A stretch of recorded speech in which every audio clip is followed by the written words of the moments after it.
Ano mo wish mo? Hindi ko alam. Your wish is my command. Ang wish ko po sa inyo ay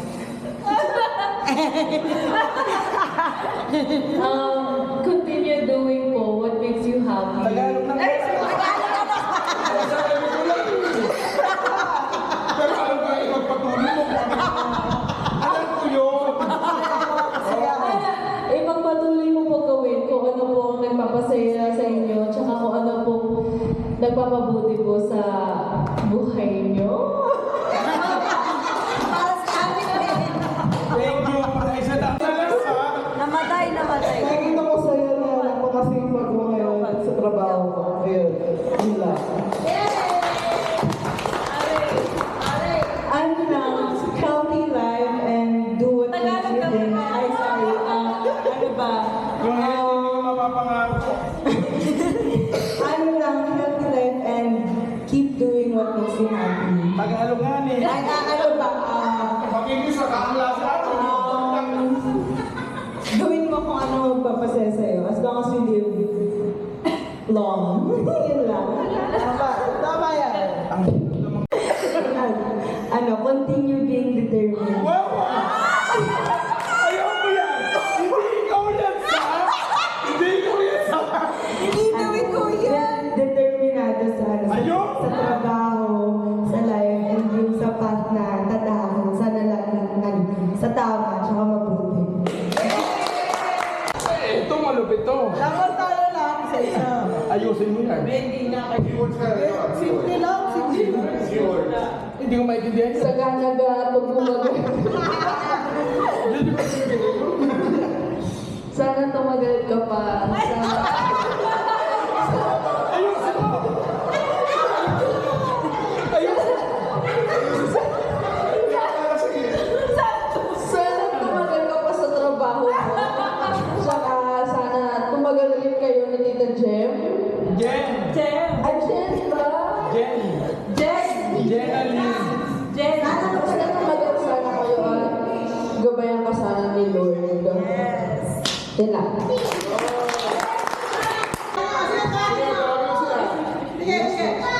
So, housemates, Kuya. sa'yo, Arvin, ang gusto ko lang sabihin ay sana Kuya, sorry kuya! Ayaw guys! Sorry si ano niya eh! Talagang ganun na kuya, hindi ko sa bahay! Arvin, sa inyo mga housemates, ang gusto ko lang sabihin sa'yo, Arvin, na sana magpatuloy ang iyong trabaho, lalo na napansin ko na trabaho ay talagang para sa'yo. Ay, totoo yan! Oo, Kuya, alam mo ba kuya, nag-enjoy ako yan?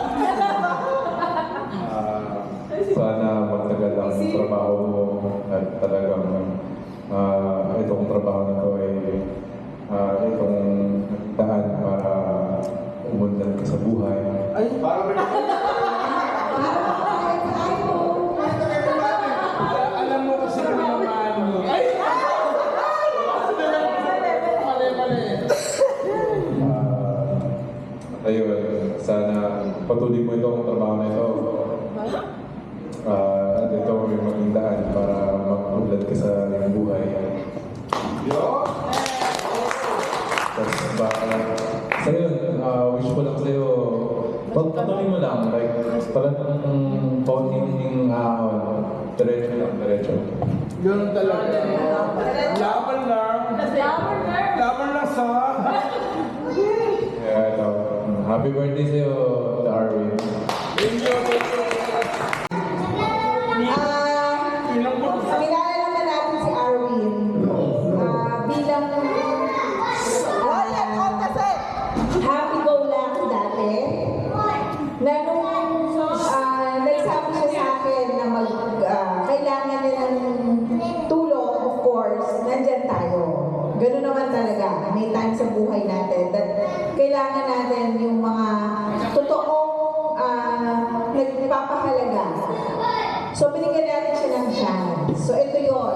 At tuwang-tuwa ako nung nagsabi siya for the first time na magsa-celebrate siya ng birthday. So, parang ito na yung nakikita ko pagbabago sa buhay ni Arwin. Okay, sana dire-diretso na to kasi may 10 months pa to pay. Huwag sana,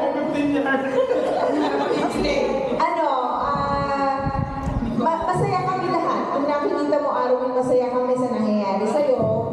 Sana dire-diretso na to. And alam ko that this time nagbago na siya. Alam ko yon. Nandun na siya sa punto ng buhay niya na nag-mature. Mature na yung paningin niya sa buhay. Meron pang nandyan yung mga barkada, pero alam niya yung dapat unahin. Which is, masaya kami para sa'yo. Okay?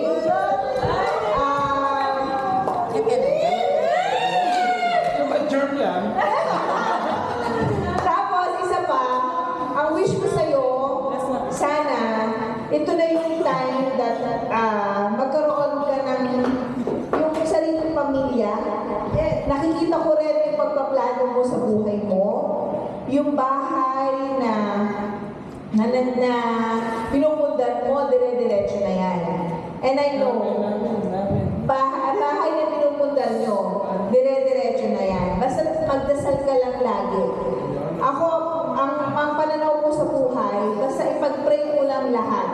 Huwag kang mawawalan ng tiwala at lahat ipagdasal mo, ibibigay sa'yo. Happy birthday! And we're so happy to celebrate your birthday na nandito tayo because August pa lang pinaplano na to. Nakita namin to, personally pinisita namin para lang sa'yo. August 16, birthday mo. Dito kami nagpunta para ma-check lang yung, gusto ko special yung celebration ng birthday mo. And nandito tayo, happy, kailangan yan sa buhay. Hindi puro trabaho, hindi puro, kailangan mag-relax, mag-enjoy. Kailangan mo mag-OT kasi marami kang mangbayad. And happy birthday. Anong oras na ba na? So, kagabi pa yun. Tapos na yung birthday mo. Happy birthday and marami pa tayong celebration. Mga 16 days na. Okay? Happy birthday. Ayan! Iyak na yan sa amin. Ayan na. Ayan. Sabi mo ito? Ayan.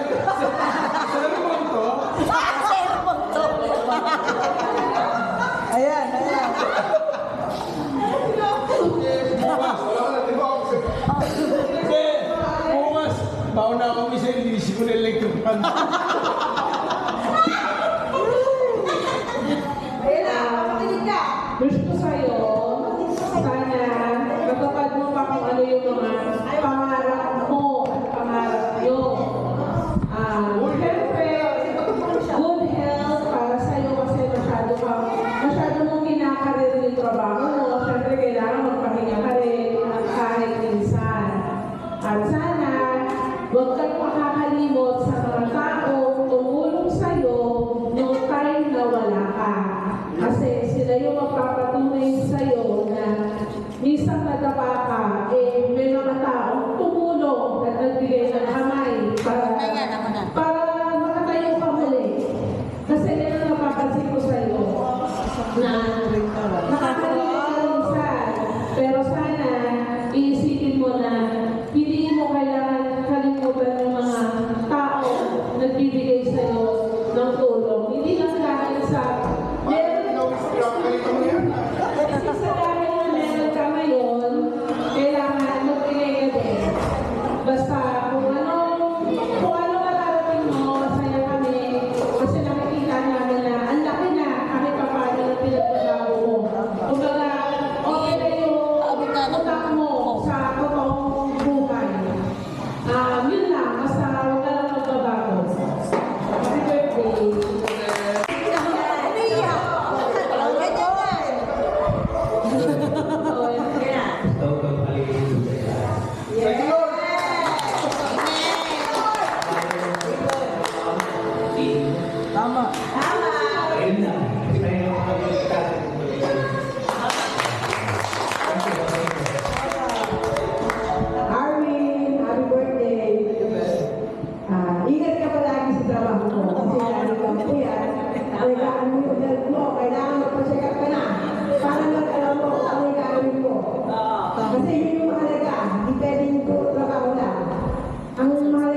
Para sa akin, kaya nila lahat.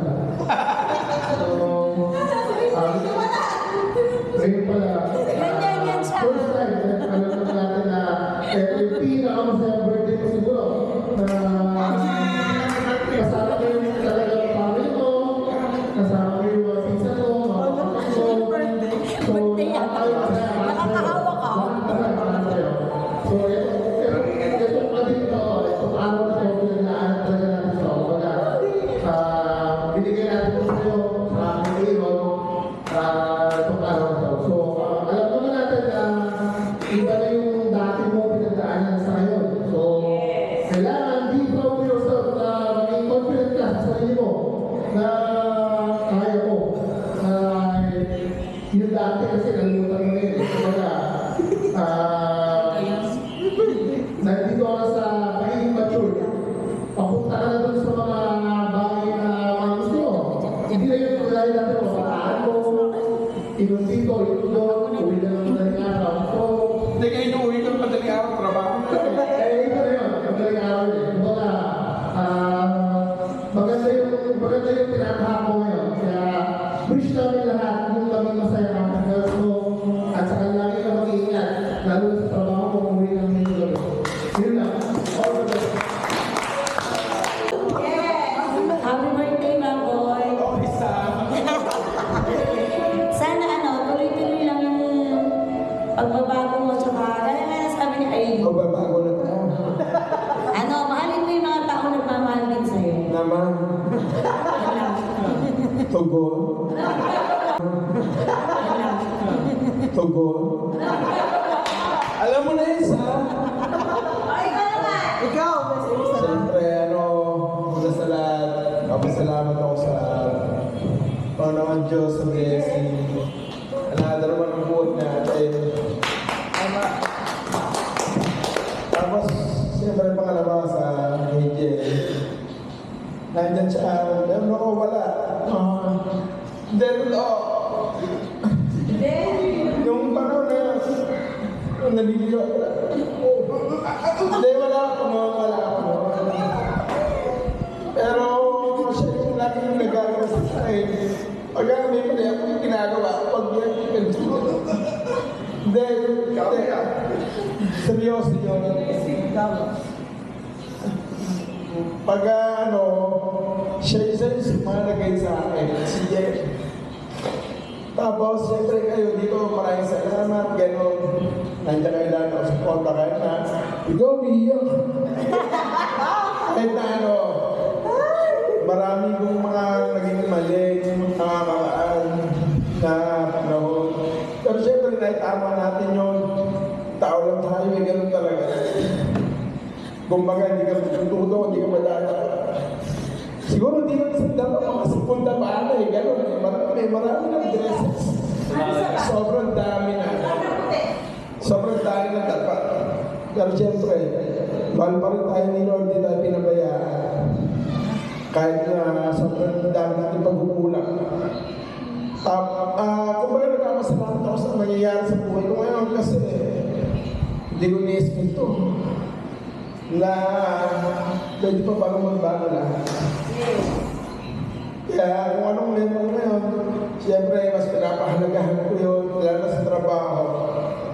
Na-enjoy ko naman, mas gusto ko.